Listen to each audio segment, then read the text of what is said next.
Welcome to GameLinked, your independent gaming news source. Yes, we're technically owned by Linus, but I mean, you know, I don't see him here, do you? Do you? You know, Jeff Keighley has addressed the Game Awards' controversial nomination of Dave the Diver for Best Independent Game, instead of nominating the game for the more relevant category, Best Diver Named Dave. Seemed like a shoo-in. While the game looks indie, Mint Rocket, the game's developer, is part of massive video game publisher Nexon, which many believe should disqualify the game from the independent category. Keighley said that the indie category is a really complicated thing to figure out, since it's hard to tell if it's about budget, the source of financing, or the size of the team that makes a game indie. Or if it's just their attitude. It's just vibes. I don't want to sell out, I just want to make games. Since I was born, I've just been about games. According to Keighley, some people have said Baldur's Gate 3 and Death Stranding are independent games because the studios that made them are independent. It's so complex, even Nexon's vice president doesn't seem fully certain about Dave the Diver, saying in an interview last year, "It may look like an indie, but it's not necessarily so." It could be anything you want.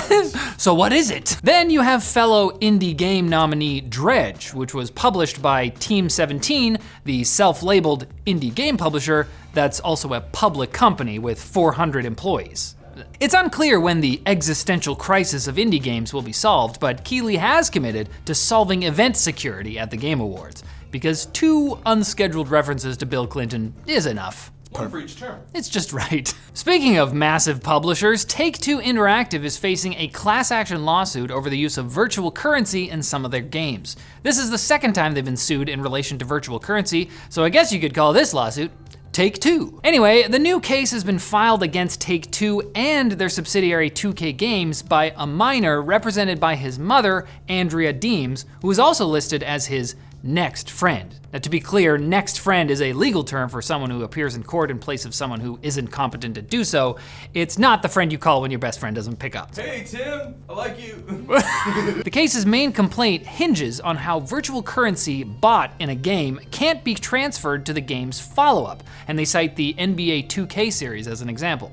This is further complicated by how quickly the servers for these games are shut down. NBA 2K21 servers were shut down on December 31st, 2022, just over 2 years after the game came out. You have 2 years to play it. Better enjoy it. They're forcing you to speedrun. When that happens, any virtual currency left in the game becomes worthless and unusable. The suit claims that by removing the plaintiff's virtual currency, the defendants took and stole their personal property. But even worse, Take-Two took away that boy's love of the game. What's he supposed to do without that? His homework for a change? Honestly, maybe, yeah. It's not gonna do itself. Consider it, young Deems. In more virtual currency news, more kids are asking for V-Bucks and gaming subscriptions than actual games for Christmas this year, and once again, the Banshee screams for the death of physical media. This all comes from a survey done by the ESA, except for the Banshee, that comes from Ireland. The Entertainment Software Association surveyed US children aged 10 to 17 and found 72% of them asked their parents for video game related presents, with most boys and girls saying they were asking for gaming gifts. 39% of respondents wanted game subscriptions, 29% wanted in-game currency, and a mere 22% wanted physical video games. In fact, more kids wanted arts and crafts supplies, meaning games are being beaten by knitting. Another win for Big Grandma. You want a butterscotch candy?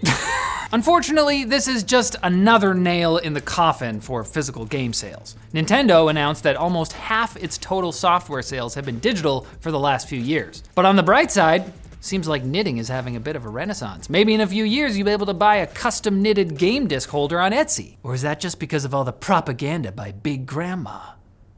Big Propa-Grandma. Write that down. Now it's time for Quick Bits, brought to you by Secretlab, and boy, do they have a secret to tell you this Black Friday, Cyber Monday season, which apparently extends beyond Monday now, and that secret is savings. Just between you and me and everyone else watching this, you can save up to $150 on Secretlab's chairs, like their Titan Evo with its dynamic lumbar support and 4-way adjustable armrests. And if your tush is already snug as a bug, perhaps new desk maybe? Their premium and versatile Magnus Pro is on sale as well, and you can get up to an additional $100 off. What? The sale ends on December 7th, so click the link below and check it out. Please, for the sake of your bottom. Oh boy, well, I mean, what can I say about QuickBits? I don't know what I can, who am I? What is happening? EA has filed a new patent for a system that would allow players to voice their own character in-game. Based on the filing, this would either be an AI system that would use a sample of the player's speech in order to recreate it during pre-written dialogue, or one that would allow players to produce their own dialogue, as it also apparently allows text input. This sounds like an incredibly cool application of AI speech technology that will be immediately abused to make every dashing warrior protagonist sound like SpongeBob SquarePants or Krusty the Clown. It's me, the hero. I've come to save the day. Frankly, I can't wait. Oh God, it's Big Grandma! Valve president and exalted sovereign lord of PC gaming, Gabe Newell's wet hot Kiwi summer is over. He looked like he was having such a good time. He's been ordered by a Washington State District Court to attend an in-person deposition in the antitrust lawsuit filed by Wolfire Games, the indie developer probably best known for this lawsuit. I mean, whoever wrote that's not fair. They made Overgrowth and Receiver. Those are cult hits. Riley, you wrote that. Well, anyway, after their lawsuit over Valve's alleged anti-competitive practices was initially dismissed in 2021, Wolfire Games filed an amended complaint in 2022. And now, Gaben has to dirty his blessed luminous toes upon the filthy Seattle pavement.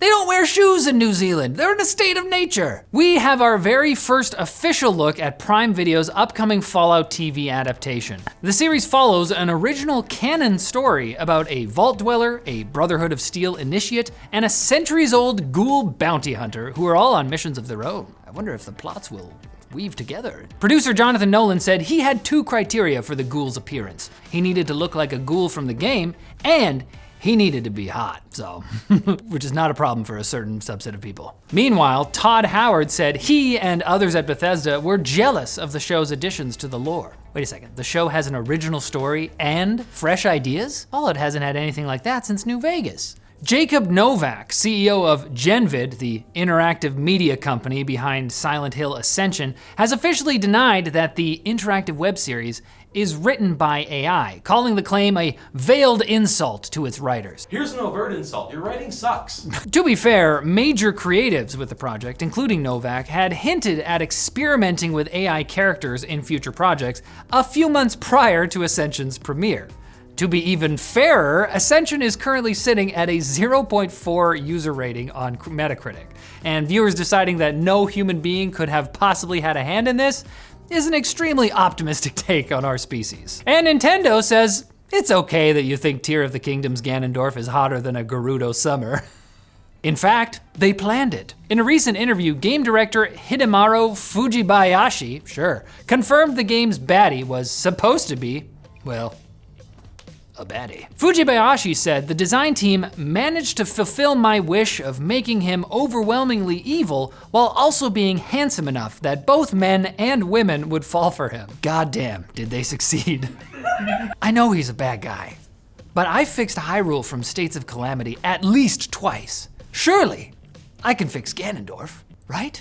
And you can get another fix of gaming news if you come back on Thursday for more Game Linked. We might not have any shredded Desert Kings, but we've got heart. And these guns, like Henry Cavill.